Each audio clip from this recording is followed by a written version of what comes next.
Bismillahirrahmanirrahim. Assalamualaikum warahmatullahi wabarakatuh. Sahabat yang beriman, Nabi Isa alaihissalam memiliki kedudukan tinggi bagi umat Islam. Beliau merupakan anak dari wanita suci, yakni Ibunda Siti Maryam. Begitu banyak mukjizat yang diberikan Allah Subhanahu wa taala kepada Nabi Isa alaihissalam. Di antaranya mampu berbicara saat usianya masih bayi, menyembuhkan orang yang buta. Bahkan beliau mampu menghidupkan orang yang sudah meninggal dunia. Hal ini menjadi celah bagi iblis untuk membuatnya terperdaya. Pada suatu ketika, iblis menemui Nabi Isa alaihissalam untuk menyesatkannya. Perkataan iblis bertujuan membuatnya terlena. Namun Nabi Isa menolaknya. Lalu datanglah malaikat memukul iblis hingga terpental sejauh pancaran sinar matahari. Seperti apa kisahnya? Berikut selengkapnya. Perbincangan Nabi Isa alaihissalam dan iblis ini berkisar tentang kemampuan yang dimiliki oleh sang Nabi. Dijelaskan dalam Al-Quran, jika Nabi Isa mampu berbicara ketika masih dalam buayan. Sang Nabi juga mampu menyembuhkan orang yang buta sejak lahir. Bahkan ia juga bisa mengeluarkan dan menghidupkan orang mati dalam kubur. Hal ini dijelaskan dalam Al-Quran surat Al-Ma'idah ayat 110 yang artinya, "Ingatlah ketika Allah berfirman, wahai Isa putra Maryam, ingatlah nikmatku kepadamu dan kepada ibumu, sewaktu aku menguatkanmu dengan Rohul Kudus. Kamu dapat berbicara dengan manusia di waktu masih dalam buayan dan setelah dewasa. Dan ingatlah ketika aku mengajarkan menulis kepadamu juga hikam, Taurat dan Injil. Dan ingatlah ketika kamu membentuk dari tanah berupa burung dengan seizinku, kemudian kamu meniupnya lalu menjadi burung yang sebenarnya dengan seizinku. Dan ingatlah ketika kamu menyembuhkan orang yang buta sejak lahir dan orang yang berpenyakit kusta dengan seizinku. Dan ingatlah ketika kamu mengeluarkan orang mati dari kubur menjadi hidup dengan seizinku. Dan ingatlah ketika aku menghalangi Bani Israel dari keinginan mereka membunuhmu, dikala kamu mengemukakan kepada mereka keterangan-keterangan yang nyata, lalu orang-orang kafir di antara mereka berkata, ini tidak lain hanyalah sihir yang nyata." Quran surat Al-Ma'idah ayat 110. Menurut iblis, kemampuannya tersebut merupakan sifat ketuhanan yang dimiliki oleh Nabi Isa alaihissalam. Laknatullah ini kemudian mendatangi Nabi Isa untuk memperdayanya. Dalam sebuah hadis dijelaskan, ketika Nabi Isa selesai mengerjakan sholat di Baitul Maqdis dan hendak kembali ke rumahnya, yaitu ketika ia berada pada suatu jalan yang menanjak naik, tiba-tiba iblis datang dan berkata kepadanya, "Wahai Isa putra Maryam, tidak layak bagimu untuk menjadi seorang hamba." Akan tetapi Nabi Isa tidak mempedulikan ucapan iblis itu. Namun iblis terus saja berusaha untuk menggoda dan memperdayai Nabi Isa dengan mengatakan, "Wahai Isa, tidak layak bagimu untuk menjadi seorang hamba." Kemudian Nabi Isa alaihissalam berdoa kepada Allah Subhanahu wa taala untuk memohon bantuannya. Tiba-tiba muncullah malaikat Jibril dan Mikail di hadapannya. Ketika itu iblis melihat kedua malaikat itu terkejut dan menghentikan godaannya terhadap Nabi Isa alaihissalam. Selanjutnya kedua malaikat ini melindungi Nabi Isa alaihissalam. Malaikat Jibril memukul iblis dengan sayapnya seraya melemparkannya ke dalam jurang yang sangat dalam. Namun iblis tidak gampang menyerah. Ia kemudian datang lagi dan berkata, "Sudah kukatakan kepadamu bahwa engkau tidak layak menjadi seorang hamba, karena kemarahan itu tidak seperti kemarahan seorang hamba. Aku telah mengetahui apa yang akan aku terima darimu ketika engkau sedang marah. Namun bagaimanapun aku akan menyerukanmu kepada suatu hal yang memang itu adalah hak dirimu. Aku telah memerintahkan kepada semua setan untuk patuh dan taat kepadamu. Jika semua orang mengetahui jika setan-setan itu mematuhi dirimu, niscaya manusia akan menyembahmu. Aku tidak mengatakan bahwa engkau satu-satunya Tuhan dan tidak ada Tuhan selain engkau di alam semesta ini. Akan tetapi, yang aku inginkan adalah bahwa Allah itu menjadi Tuhan di langit sedangkan engkau menjadi Tuhan di bumi." Ucapan iblis ini membuat Nabi Isa marah. Ia kemudian berdoa dan memohon kepada Allah seraya berteriak dengan suara yang amat keras. Tiba-tiba malaikat Jibril, Mikail, dan Israfil muncul di hadapannya seraya memandang tajam ke arah iblis. Malaikat Israfil lantas memukul iblis dengan sayapnya yang lebar hingga menutupi sinar matahari. Kemudian disusul lagi dengan satu pukulan yang membuat iblis terpelanting ke tanah. Lalu iblis berkata kepada Nabi Isa, "Wahai Isa, pada hari ini aku berjumpa dengan dirimu dalam keadaan yang sangat lelah." Kemudian malaikat Israfil kembali melemparkan iblis ke mata air yang sangat panas. Di mata air tersebut ada 7 malaikat yang menenggelamkannya ke dalam lumpur hitam setiap kali iblis berusaha keluar dari sana. Demi Allah, kemudian iblis jera dan tidak pernah kembali menemui Nabi Isa alaihissalam. Sahabat yang beriman, itulah kisah ketauhidan Nabi Isa alaihissalam. Semoga kita bisa mengambil hikmah dari kisah tersebut. Amin. Wallahu a'lam. Wassalamualaikum warahmatullahi wabarakatuh.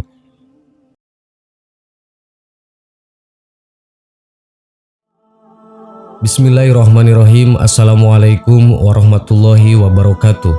Sahabat yang beriman, Dajjal merupakan makhluk ciptaan Allah Subhanahu wa Ta'ala yang menjadi salah satu pertanda akan segera tibanya hari penghancuran di semesta. Banyak riwayat menyebutkan bahwa makhluk bermata satu ini menjadi ujian keimanan terbesar kaum muslimin di dunia. Ia akan senantiasa memperdaya manusia dengan fitnah-fitnah yang menjerumuskan serta mengikis keimanan seseorang kepada Allah Subhanahu wa Ta'ala. Bahkan Dajjal juga diberikan kemampuan oleh Allah untuk menunjukkan tipu daya yang membuat manusia terkagum-kagum dan akhirnya menjadi pengikutnya. Dajjal akan menunjukkan kesaktiannya agar manusia percaya bahwa dirinya adalah Tuhan. Oleh sebab itu, kita harus mewaspadai tipuan sihir Dajjal menjelang hari kiamat datang. Lantas, apa saja tipuan yang dimaksud? Simak terus videonya sampai akhir hanya di channel Belajar Islam. Satu lagi, tekan dulu tombol subscribe, like, dan share-nya agar menjadi berkah bagi kita semua. Dajjal diberikan istijraj untuk menipu manusia. Yang dimaksud istijraj di sini adalah kemampuan dan kemudahan yang diberikan Allah kepada hamba-Nya agar mereka semakin jauh dari rahmat Allah. Na'udzubillahi min zalik. Dan berikut adalah istijraj yang diberikan kepada Al-Masih Ad-Dajjal. 1. Membawa air dan api. Tipuan sihir pertama yang dilakukan oleh Dajjal menjelang tibanya hari kiamat adalah perkara membawa air dan api. Banyak orang yang tertipu dengan sihir tersebut. Mereka menyangka bahwa air yang dibawa Dajjal adalah air sungguhan, padahal sebenarnya itu adalah api yang membakar. Hal tersebut tertulis dalam sebuah hadis. Dari Uqbah bin Amr berkata pada Huzaifah, "Tidakkah Anda ceritakan kepada kami apa yang Anda dengar dari Rasulullah SAW?" Huzaifah berkata, "Saya telah mendengar Rasulullah SAW bersabda, jika keluar Dajjal membawa air dan api, adapun yang dilihat orang-orang itu api, maka sesungguhnya itu adalah air yang dingin. Sedangkan yang dilihat oleh orang-orang itu air yang dingin, maka itulah api yang membakar. Maka barang siapa mendapatinya hendaklah masuk pada yang dilihatnya berupa api, sebab sebenarnya itu adalah air tawar yang dingin." Hadis riwayat Bukhari dan Muslim. 2. Menyembuhkan kebutaan dan penyakit belang atau sopak. Selain melakukan sihir dengan menipu membawa air dan api, ternyata Dajjal juga menipu manusia dengan kemampuan untuk menyembuhkan kebutaan dan penyakit belang.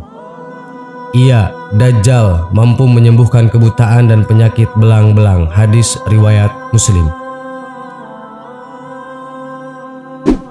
3. Mengaku nabi lalu mengaku Tuhan. Pada saat kemunculannya, Dajjal menunjukkan segala kekuasaan dan keajaiban yang dia miliki atas izin Allah Subhanahu wa Ta'ala. Setelah itu ia lalu mengaku sebagai seorang nabi. Tidak cukup sampai di situ, Dajjal juga melakukan tipuan dengan menghidupkan orang yang telah mati dan kemudian dirinya mengaku sebagai Tuhan. Kemudian ia, Dajjal, berkata setelah itu, "Sesungguhnya aku seorang nabi." Lalu bergetarlah semua yang berakal dan mereka pun pergi meninggalkannya. Lalu ia tinggal setelah itu dan berkata, "Aku adalah Allah." Maka matanya menjadi tertutup, telinganya terpotong dan tertulis di antara kedua matanya kafir, yang terbaca oleh segenap mukmin yang mampu menulis dan yang tidak mampu menulis. Hadis riwayat Muslim. Dari Abu Umamah Al-Bakhili, Rasulullah SAW bersabda, di awal kemunculannya ia berkata, "Aku adalah nabi, padahal tidak ada nabi setelahku."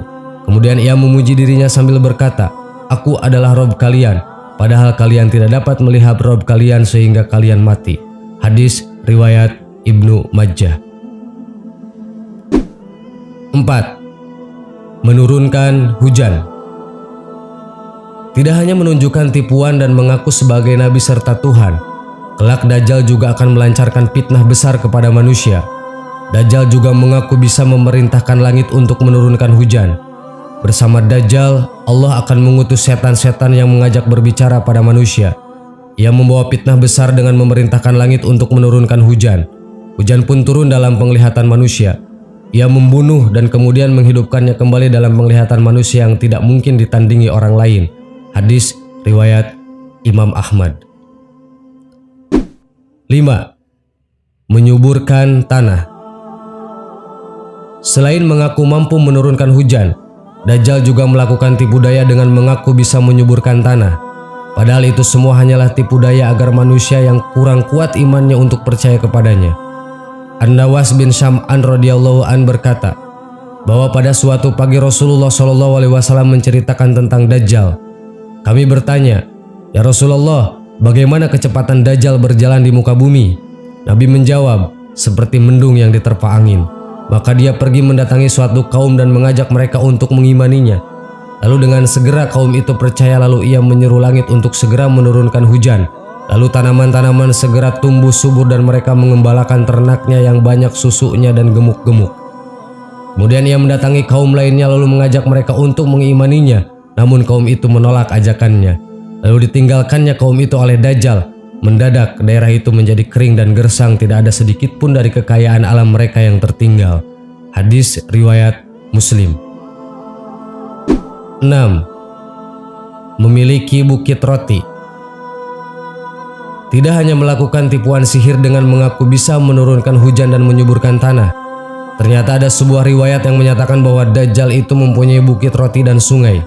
Al-Mughirah bin Jub'ah radhiyallahu an berkata, seseorang bertanya kepada Nabi tentang Dajjal, lalu Nabi SAW bersabda kepadaku, "Apa kepentinganmu?" Aku menjawab, "Orang-orang berkata bahwa Dajjal mempunyai bukit roti dan sungai air." Lalu Nabi menjawab, "Itu sangat remeh bagi Allah Subhanahu wa Ta'ala." Hadis riwayat Bukhari Muslim. 7. Menghidupkan manusia yang dibunuhnya. Ketika kemunculannya, Dajjal akan melakukan segala bentuk kebengisan. Salah satunya adalah dengan cara membunuh kaum muslimin yang tidak mempercayai bahwa dirinya adalah Tuhan. Namun setelah membunuh orang tersebut, Dajjal kemudian menghidupkan kembali orang tersebut. Dari Abu Syal Al-Khudri radhiyallahu an berkata bahwa Rasulullah SAW bersabda, pada waktu keluarnya Dajjal ada seorang dari kaum mukminin yang dengan keberaniannya pergi menemui Dajjal. Lalu ia disambut oleh pengawal Dajjal dan ditanyakan, "Hendak kemana engkau?" Ia menjawab, "Saya ingin menemui orang yang baru saja keluar Dajjal." Lalu mereka bertanya, "Apakah kamu belum percaya pada Tuhan kami?" Orang mukmin itu menjawab, "Tuhan kami tidak samar." Maka berkatalah pengawal Dajjal, "Bunuhlah dia." Tapi sebagian pengawal mereka mengatakan, "Jangan, Tuhan kami melarang membunuh seseorang melainkan dengan perintahnya." Maka dibawalah mukmin tersebut menghadap pada Dajjal. Maka ketika orang mukmin itu melihat Dajjal, ia berkata, "Hai sekalian manusia, inilah Dajjal yang telah disebutkan oleh Rasulullah SAW." Maka segera Dajjal menyuruh merebahkan mukmin tersebut dan diperintahkannya dikupas kulit dan dipukuli punggung dan perutnya. Lalu Dajjal bertanya, "Apakah engkau tetap tidak percaya kepada kami?" Mukmin itu menjawab, "Engkaulah Al-Masih pendusta." Maka Dajjal memerintahkan mukmin itu digergaji badannya dari kepalanya hingga ke kakinya menjadi dua bagian, lalu Dajjal berjalan di tengah kedua badannya. Lalu Dajjal memerintahkan, "Bangunlah." Maka bangunlah orang mukmin itu seperti sedia kala. Lalu Dajjal kembali bertanya, "Apakah kamu belum percaya kepadaku?" Mukmin itu menjawab, "Tidak berkurang keyakinanku bahwa engkaulah Dajjal, bahkan bertambah yakin." Kemudian orang mukmin itu berkata, "Hai sekalian manusia, ia Dajjal tidak dapat berbuat demikian lagi kepada seorang pun." Maka Dajjal berusaha membunuh lagi orang mukmin tersebut. Namun Allah telah meletakkan di antara leher hingga belakang orang itu seolah-olah tembaga sehingga tidak dapat disembelihnya. Mereka menyangka ia dilempar ke dalam neraka padahal dilempar ke surga. Kemudian Nabi Muhammad SAW bersabda, "Itulah manusia yang paling besar kesaksiannya atau sahih di sisi Rabbul Alamin." Hadis riwayat Muslim. 8. Didukung pasukan jin. Tipu daya yang dilakukan oleh Dajjal menjelang datangnya hari kiamat kelak juga dibantu oleh pasukan jin. Rasulullah Shallallahu Alaihi Wasallam bersabda, bersama Dajjal Allah akan mengutus setan-setan yang mengajak berbicara pada manusia. Hadis riwayat Imam Ahmad. 9. Menyiksa orang beriman. Tipu daya Dajjal terakhir menjelang hari kiamat adalah menyiksa orang beriman yang tidak mau mempercayai dirinya sebagai Tuhan. Dari Abu Sa'id Al-Khudri radhiyallahu an berkata, Rasulullah Shallallahu Alaihi Wasallam menceritakan kepada kami tentang Dajjal dengan cerita yang panjang, di antaranya disabdakan, Dajjal akan datang dan haram atasnya untuk memasuki kota Madinah, sehingga ia berada di luar batas kota di dataran yang luas. Lalu ada seorang mukmin yang terbaik dari semua orang datang kepada Dajjal dan berkata, aku bersaksi bahwa Andalah Dajjal yang telah diceritakan Nabi Shallallahu Alaihi Wasallam. Lalu Dajjal berkata, bagaimana jika saya bunuh orang ini lalu saya hidupkan kembali, apakah kalian ragu tentang aku? Jawab mereka, tidak. Lalu dibunuhlah orang itu dan dihidupkan kembali. Maka orang mukmin itu berkata, demi Allah, kini aku makin yakin tentang dirimu bahwa Andalah Dajjal. Maka Dajjal berkata, apakah aku bunuh saja lagi? Namun Allah tidak mengizinkannya sehingga Dajjal tidak dapat membunuhnya. Hadis riwayat Muslim. Sahabat yang beriman, demikianlah informasi mengenai 9 tipu daya yang dilakukan oleh Dajjal menjelang hari kiamat. Sebagai umat Islam kita harus senantiasa waspada dengan tipuan yang demikian, agar kelak kita tidak terjerumus menjadi salah satu pengikut Dajjal yang membawa kesesatan ketika tiba hari kiamat. Amin. Allahu a'lam. Assalamualaikum warahmatullahi wabarakatuh.